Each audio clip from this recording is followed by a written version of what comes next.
Mas vamos lá na prescrição e decadência. A prescrição e decadência no Código Tributário Nacional está previsto nos artigos 171 e também nos artigos 154. O 154 trata-se dos tributos cujo lançamento é por homologação, que são a maioria. E o 171 trata da prescrição e decadência dos tributos que são lançamento de ofício. Numa outra situação eu vou explicar para os senhores o que é lançamento de ofício e o que é lançamento por homologação. Agora não importa, se eu for explicar isso agora vai confundir um pouquinho a cabeça dos senhores. Mas o marco temporal da contagem decadencial e prescricional do tributo é o fato gerador. O que é o fato gerador? É o lançamento, seja ele por homologação ou seja ele de ofício. É o momento em que acontece o objeto gerador do fisco. Um exemplo, ICMS. Qual é o fato gerador do ICMS? Movimentação de mercadoria, cujo o objetivo seja a troca de propriedade com valor oneroso. Qual que é o fato gerador do IPI, que é o produto sobre produto industrializado? É o momento em que a indústria põe esse produto disponibilizado no mercado.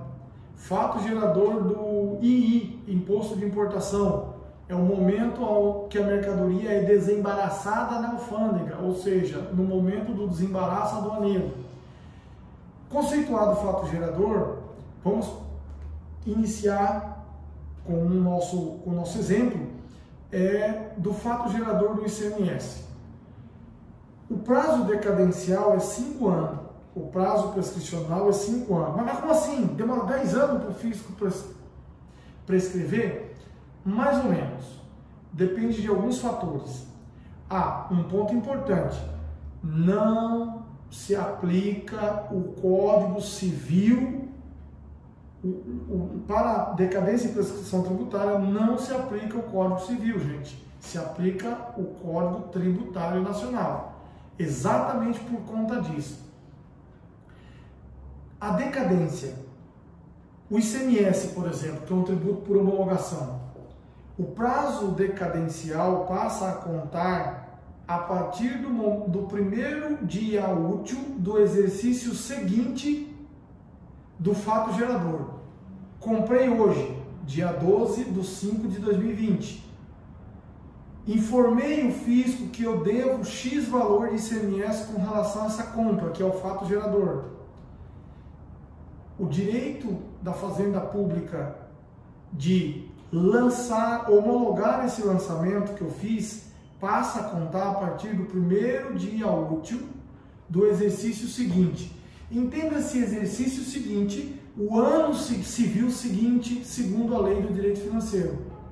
Mas há questionamentos, inclusive teses já sendo deferidas nas cortes superiores, de que no caso de tributo com pagamento mensal, que é o ICMS, o exercício seguinte pode ser o mês seguinte. Tá? Mas isso ainda não há um entendimento firmado, são discussões. Prazo decadencial passa a contar a partir do primeiro dia útil do exercício seguinte, a qual a Fazenda Pública deveria homologar o lançamento ou não. A partir daí, 5 anos. Então, comprei hoje, lancei hoje, o prazo decadencial passa a correr a partir de 1º de janeiro de 2021. 2021, 2022, 2023, 2024, 2025, a Fazenda Pública tem até 2025 para lançar, homologar esse tributo e, se for o caso, lançar em dívida ativa. Para isso, ela precisa montar um processo administrativo tributário, citar os envolvidos, se for pessoa jurídica, se for pessoa física, e oferecer o prazo para que eles impugnem o lançamento em dívida ativa, se for o caso. Beleza, o fisco entendeu que não é o caso de homologar o seu lançamento e que você vai ser inscrito em dívida ativa, mesmo você apresentando suas defesas. A partir desse momento, o fisco tem 5 anos para te cobrar, para executar. Então, o prazo decadencial, ele pode ser cumprido num primeiro momento, ou seja, no primeiro dia útil do exercício seguinte, quanto ele pode demorar 4 anos e alguns meses para ser cumprido. Por que 4 anos e alguns meses?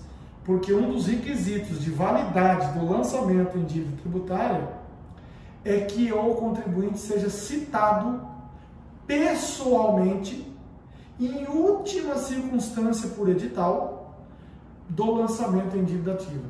Então, ou seja, o fisco, esse pagamento está errado, vamos mandar para a dívida ativa. Monta o processo administrativo tributário, envia um AR para o contribuinte, se for uma empresa, para o administrador, informando que existe um débito a ser pago e que, se não for pago no prazo de 30 dias ou devidamente impugnado, este será lançado em dívida ativa. Quando o prazo de 30 dias passa a contar a partir do momento que a AR voltou e foi afixada nos autos do processo administrativo.